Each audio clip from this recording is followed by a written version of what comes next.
사람들은 말합니다. 나이가 들면 편해진다고. 하지만 우리는 압니다. 그것이 얼마나 큰 거짓말인지를. 68년을 살아온 한 여자가 있습니다. 이름은 윤정희. 하지만 아무도 그 이름을 제대로 부르지 않았습니다. 어머니, 시어머니, 할머니로만 불렸을 뿐입니다. 윤정희는 40년을 가면을 쓰고 살았습니다. 이것은 그 가면을 벗기까지의 이야기입니다.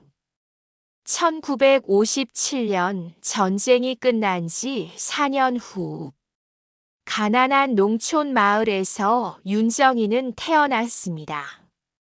아버지는 일찍 돌아가셨고, 어머니는 남의 집 빨래를 하며 아이들 셋을 키웠습니다. 어머니의 손은 항상 헐었습니다. 그 헐은 손, 그 피곤한 뒷모습, 그 무조건적인 사랑. 그것이 윤정희의 인생 전체를 결정했습니다. 18배 결혼한 윤정희는 새벽 4시에 일어나 밥을 지었습니다. 난로 앞에서 손이 트도록. 밤 12시에 모든 일이 끝나면 비로소 잠을 잤습니다. 40년을 그렇게 살았습니다. 남편은 착했지만 가난했습니다. 시어머니는 엄했고 시누이들은 차갑게 대했습니다. 하지만 윤정희는 자신의 책임을 다했습니다. 그것이 여자의 의무라고 배웠으니까요. 그리고 드디어 40년이 끝났을 때 윤정희는 새로운 결심을 했습니다. 나는 다른 시어머니가 되겠다. 며느리에게 내가 받은 고통을 주지 않겠다. 그것은 늦었지만 희망이었습니다. 하지만 세상은 그 희망을 비웃었습니다. 2024년 5월 12일 강남 웨딩홀. 32살 아들 도현의 결혼식. 신부는 혜린. 서울대 경영학과 졸업, 외국계 기업 근무. 완벽했습니다. 첫 만남에서도 혜린은 완벽했습니다. 90도로 숙인 허리, 예의 바른 말투. 하지만 그 입꼬리 뒤 눈동자는 차가웠습니다. 계산기로 무언가를 재는 그 시선. 어머님, 정말 뵙고 싶었습니다. 도현 오빠가 어머님 이야기를 정말 많이 해주셔서요. 윤정희는 눈물이 날 뻔했습니다. 누군가 자신을 궁금해한다는 것, 만나고 싶다는 것. 그것만으로도 감사했습니다. 하지만 이상했습니다. 그 찬바람 같은 눈빛. 윤정의 혼잣말로 내가 예민한 걸까? 윤정희는 자신을 달랬습니다. 첫 만남이라 떨려서 그런 것이라고. 결혼식 당일 강남 웨딩홀. 300명 하객 앞에서 벌어진 일은 완벽하게 계획된 것처럼 보였습니다. 혜린이 순백 드레스를 입고 윤정의 옆으로 다가왔습니다. 발걸음이 가볍고 미소가 완벽했습니다. 어머님, 건배할까요? 두 사람이 와인잔을 들었습니다. 그 순간 0.5초 사이에 혜린의 입꼬리가 올라갔습니다. 완벽하게 계산된 미소. 붉은 와인이 쏟아졌습니다. 뜨거운 액체가 윤정희의 얼굴을 적셨습니다. 하얀 한복이 순식간에 붉게 물들었습니다. 주변이 술렁였습니다. 사람들의 시선, 동정의 눈빛. 누군가는 휴대폰을 꺼냈습니다. 아, 어머님, 죄송해요. 화장실에서 30분을 보낸 윤정이는 거울 속 자신을 바라봤습니다. 붉은 얼룩, 젖은 한복, 번진 화장. 처참했습니다. 아, 이건 시작이구나. 여자는 알아요. 다른 여자의 아기를. 40년 전 자신도 시어머니 얼굴에 김치국을 엎질렀습니다. 그때도 실수였어요 라고 말했습니다. 하지만 그건 실수가 아니었습니다. 계산된 공격이었죠. 그리고 지금 역사가 반복되고 있었습니다. 결혼 3개월 후 아들 부부는 윤정이 집에서 함께 살기로 했습니다. 2층을 신혼부부에게 1층을 윤정이가 차지했습니다. 처음엔 좋았습니다. 아침마다 아들을 볼 수 있다는 것만으로도 감사했습니다. 윤정이는 매일 새벽 5시에 일어났습니다. 손이 굳을 때까지 음식을 만들었습니다. 된장찌개, 김치, 계란말이, 나물 반찬. 유일한 사랑의 표현이었습니다.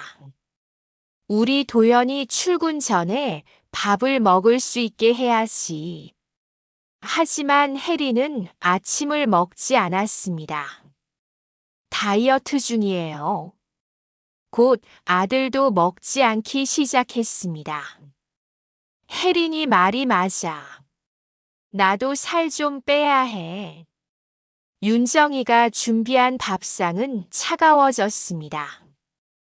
혼자 먹는 아침은 쓸쓸했습니다. 그래도 계속 차렸습니다. 어쩌면 오늘은 먹을지 모른다는 희망으로. 하지만 그들은 결코 먹지 않았습니다. 대신 혜리는 지적했습니다. 음식물 쓰레기 너무 많아요. 김치 냄새 나요. 설거지 깨끗하지 않아요. 청소 불완전해요. 하지만 아들이 퇴근하면 혜리는 180도 변했습니다. 어머님 편하게 계세요. 제가 할게요. 어머님 덕분에 우리 너무 편해요. 2개의 얼굴. 윤정이는 혼란스러워졌습니다. 내가 예민한 걸까? 질투하는 걸까? 이상해진 걸까? 스스로를 의심했습니다. 점점 작아졌습니다. 덜 움직였습니다. 덜 말했습니다. 덜 존재했습니다. 2층에서 나는 목소리가 무서웠습니다. 진짜 하루 종일 집에 계시면서 청소도 제대로 안 하시네. 냉장고 정리 좀 해달라고 했는데 맨날 까먹으셔. 벽은 얇았습니다. 목소리는 선명했습니다. 윤정이는 가만히 앉아서 그 목소리를 들었습니다. 아무 말도 하지 못한 채. 토요일 오후 동네 마트에서의 일이 벌어졌습니다.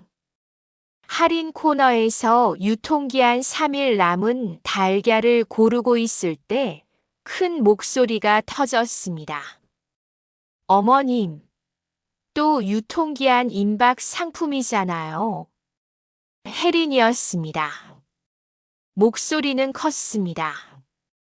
주변 사람들이 돌아볼 만큼 의도된 것이었습니다. 어머님, 왜 자꾸 이런 거 사세요? 그러니까 집에서 배탈 나는 거잖아요. 혜리는 윤정의 손에서 달걀판을 빼앗았습니다. 마치 능력 없는 아이인 것처럼 취급했습니다. 주변 사람들이 윤정이를 봤습니다. 동정하는 눈빛으로. 누군가는 휴대폰을 꺼냈습니다. 시간이 멈춘 것 같다. 누군가 나를 판단하는 순간이 영원히 계속되는 것 같다. 또 현금 쓰시려고요? 요즘 누가 현금 써요? 제가 카드로 할게요. 해리는 윤정의 지갑에서 카드를 빼앗았습니다. 제 돈으로 제가 고른 물건을 그녀가 결제했습니다. 그리고 계산대 직원에게 말했습니다. 저희 어머님이 연세가 있으셔서요. 깜빡깜빡 하실 때가 있어요. 효녀시네요. 효녀. 그 단어가 윤정의 귀에 박혔습니다. 저는 도움이 필요한 노인이고 그녀는 나를 돌보는 착한 며느리라는 판정. 모든 사람이 그렇게 생각했습니다. 주차장으로 가는 내내 해리는 윤정이가 얼마나 문제가 많은지 말했습니다. 차에 탔습니다. 해리는 한숨을 크게 쉬었습니다. 어머님, 이제 장 보실 때 저한테 미리 말씀해 주세요. 제가 같이 갈게요. 혼자 나가시면 또 이상한 거 사시잖아요. 이상한 거. 평생 사온 것들이 그녀에게는 이상한 것이었습니다. 아니, 윤정의 자신이 이상한 존재였습니다. 2024년 10월 15일 아침, 혜린이 말했습니다. 어머님, 오늘 병원 가시는 거 잊지 마세요. 건강검진 예약했다고. 윤정이는 그런 예약을 한 기억이 없었습니다. 하지만 말할 수 없었습니다. 자신이 없었습니다. 병원의 진료실에서 의사가 말했습니다. MRI와 인지기능 검사 결과에서 치매 초기 증상이 의심됩니다. 치매. 그 단어가 윤정의 머릿속에 울렸습니다. 모든 소리가 사라지고 오직 그 단어만 반복되었습니다. 2주 전에 받으셨습니다. 여기 기록에 다 있는데요. 거기엔 윤정희의 이름, 생년월일, 검사 날짜가 모두 있었습니다. 하지만 그날 병원에 온 기억은 완전히 없었습니다. 2주 후 아들이 요양원 팸플릿을 가져왔습니다. 여기 괜찮은 곳이래. 엄마도 혼자 계시면 힘들잖아. 여기 가면 친구들도 생기고 여기 보내려는 거니? 혜린이도 힘들대. 엄마 챙기고 집안일하고 회사 다니고. 아들은 아내의 편이었습니다. 그날 밤 11시 윤정희는 2층에서 혜린의 목소리를 들었습니다. 전화 통화였습니다. 네, 김 변호사님. 진단서는 받았어요. 치매 초기라고 나왔어요. 의사 선생님이 협조 잘해주셨어요. 요양원 보내는 건 시간 문제예요. 한 달 안에 가능할 것 같아요. 시어머니 명의 집, 제 이름으로 돌려야죠. 어차피 치매 환자 서명은 무효니까. 그 순간 모든 것이 명확해졌습니다. 진단서는 조작이었습니다. 검사는 거짓이었습니다. 치매는 연기였습니다. 모든 것이 윤정희를 정신병자로 만들고 요양원에 가두고 집을 빼앗는 계획이었습니다. 시어머니는 아무것도 모르고 있어요. 순진하시거든요. 금방 끝날 거예요. 하지만 윤정이는 순진하지 않았습니다. 그 순간 40년 동안 흐릿했던 생각이 선명해졌습니다. 침대에 앉은 윤정이는 손이 떨렸습니다. 온몸이 떨렸습니다. 분노, 배신감, 공포 모두였습니다. 하지만 눈물이 나지 않았습니다. 머릿속이 맑아졌습니다. 침대 옆 서랍 가장 아래 칸. 오래된 상자. 30년을 기다렸던 작은 열쇠. 차갑고 작고 무거운 열쇠. 윤정이는 조용히 웃었습니다. 혜린 씨, 당신은 한 가지를 몰랐어요. 순진한 시어머니에게도 이빨이 있다는 걸. 1994년 윤정이는 42세, 아들은 10세, 남편은 공장 운영. 가난했지만 행복했습니다. 그해 여름 남편이 교통사고를 당했습니다. 병원비가 필요했습니다. 공장은 문을 닫았고 빚이 생겼습니다. 윤정이는 일자리를 구해야 했습니다. 아들을 먹여 살려야 했습니다. 강남의 태성그룹 회장 정재훈의 비서 채용 공고를 받습니다. 대학도 나오지 못했습니다. 영어도 못했습니다. 컴퓨터도 서툴렀습니다. 하지만 지원했습니다. 절실했으니까요. 면접 날 윤정이는 회장실 문을 열었습니다. 이름이 윤정이입니다. 경력이 없습니다. 나이는 42입니다. 회장은 웃었습니다.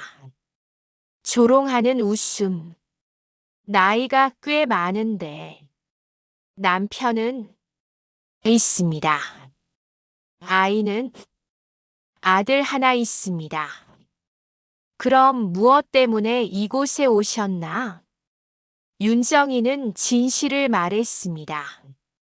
돈이 필요합니다. 제 아들을 위해서입니다. 그의 표정이 바뀌었습니다. 좋아. 당신을 쓰겠습니다. 월급은 이 정도면 괜찮겠지. 그것은 윤정이가 생각했던 것보다 훨씬 많은 액수였습니다. 다만 철저히 비밀을 지켜야 합니다. 제 일정, 제 만남, 모든 것. 누구에게도 말하면 안 됩니다. 예, 알겠습니다. 12년 동안 윤정이는 회장의 모든 비밀을 지켰습니다. 비리 서류들, 뇌물 기록, 비자금 출입 내역. 그리고 더 이상 말할 수 없는 것들. 2006년 윤정이는 회장실을 나갔습니다. 이제 됐습니다. 왜? 월급이 부족한가? 아닙니다. 충분합니다. 그럼 뭐 때문에? 제 인생을 살고 싶어서입니다. 그가 웃었습니다. 존경스러운 웃음. 좋아. 근데 한 가지 기억해.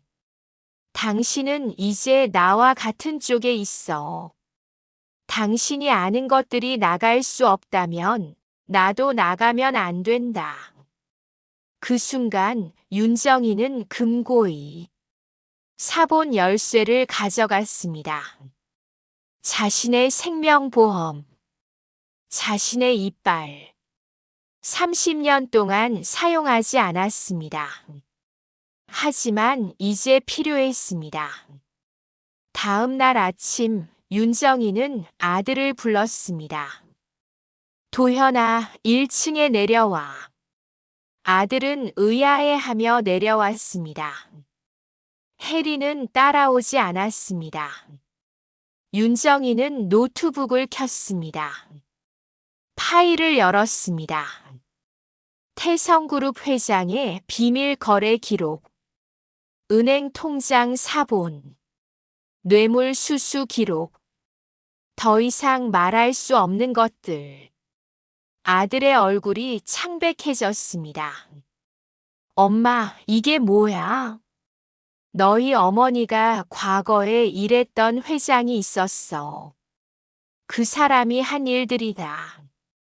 이걸 왜 가지고 있어? 당신의 엄마를 위해서다. 이 파일들은 안전 금고에 보관되어 있고, 만약 나한테 뭔가 일어나면 검찰에 자동으로 전달되도록 설정되어 있다. 혜린 씨에게 말해주길 바란다. 요양원은 가지 않겠다고. 이 집도 내 것으로 남을 거라고. 그 순간 2층에서 혜린이 내려왔습니다. 어머님, 뭐 하시는 거예요? 윤정이는 그녀를 똑바로 봤습니다. 처음으로 진정한 의미에서 당신한테 할 말이 있다. 결혼식 때 와인을 일부러 엎질렀고 마트에서 저를 모욕했고 거짓 진단서를 만들었고 변호사와 통화하며 제 집을 빼앗을 계획을 했다. 모두 알고 있다. 혜린의 얼굴이 창백해졌습니다. 그건 협박이에요. 맞다. 이것은 협박이다. 정확하게는 자기 방어다. 나는 이제 더 이상 당신에게 당할 모욕을 견디지 않을 것이고 당신의 음모에 말려들지도 않을 것이다. 조용히 짐을 챙겨서 나가든지 아니면 싸우든지 둘 중 하나를 선택해. 하지만 알아도 나는 30년을 침묵했다. 지금 나는 더 이상 침묵하지 않을 것이다. 혜린의 눈이 흔들렸습니다. 처음으로 그 차가운 가면 뒤에 공포가 드러났습니다. 조용해. 아들의 목소리였습니다. 낮지만 단호했습니다. 엄마 말씀 들으니까. 도대체 뭘 한 거야, 너? 혜리는 입을 열었다 닫았다를 반복했습니다. 아들은 위층으로 올라갔습니다. 짐을 챙기기 시작했습니다. 당분간 모텔에서 자겠어. 정신 차릴 시간이 필요해. 엄마는 내가 보살필 거고. 아들은 그렇게 나갔습니다. 혜린이 울먹이며 위층으로 올라갔습니다. 그날 밤 11시 혜린은 조용히 짐을 싸서 나갔습니다. 그날 밤 윤정희는 처음으로 편한 마음으로 잠들었습니다. 가면을 벗은 후로 나흘 후 아들이 돌아왔습니다. 엄마 미안해. 내가 너를 봐주지 못해서. 윤정이는 아들을 안았습니다. 처음으로 어머니가 아니라 한 여자로서. 넌 미안해할 필요 없다. 넌 선택을 했으니까. 2025년 3월. 윤정이는 68세가 되었습니다. 그리고 드디어 그녀는 윤정희라고 불리기 시작했습니다. 아들의 엄마가 아니라 그저 윤정희. 40년 동안 잃어버렸던 자신의 이름. 그것을 다시 찾았을 때 윤정희는 비로소 자유로워졌습니다. 카페에서 그녀는 예전 회장님을 만났습니다. 이제 82세. 잘 지냈나? 네, 회장님. 이제 잘 지나갑니다. 그 열쇠 결국 썼군. 네. 필요했습니다. 후회하나? 아니요. 처음으로 후회하지 않습니다. 그분은 웃었습니다. 1년 후 그 회장님은 평화로운 죽음을 맞이했습니다. 그리고 윤정이는 계속 산다. 아들은 결국 이혼했고 새로운 삶을 시작했습니다. 지금은 어머니를 존중하는 누군가를 사랑하고 있습니다. 윤정이는 거울을 봅니다. 68년의 세월이 담긴 얼굴. 더 이상 가면으로 덮이지 않은 진짜 얼굴. 내 이름은 윤정이다. 나는 침묵했다. 하지만 이제 나는 말한다. 더 이상 순종적인 며느리도 아니고 착한 엄마도 아니고 현명한 시어머니도 아니다. 단지 윤정이다. 40년 동안 잃어버렸던 내 자신의 이름. 그것을 다시 찾았을 때 나는 비로소 자유로워졌다. 여자는 나이가 들어도 결코 편해지지 않는다. 하지만 적어도 이제 나는 안다. 편함이란 환상이라는 것을. 그리고 진정한 평화란 자신의 이름으로 불리는 순간이라는 것을. 우리가 한 모든 행동은 결국 우리에게로 돌아온다. 해리는 요양원에 가지 않았다. 대신 자신의 엄마를 보냈다고 들었다. 인생은 결국 그렇게 돌아온다.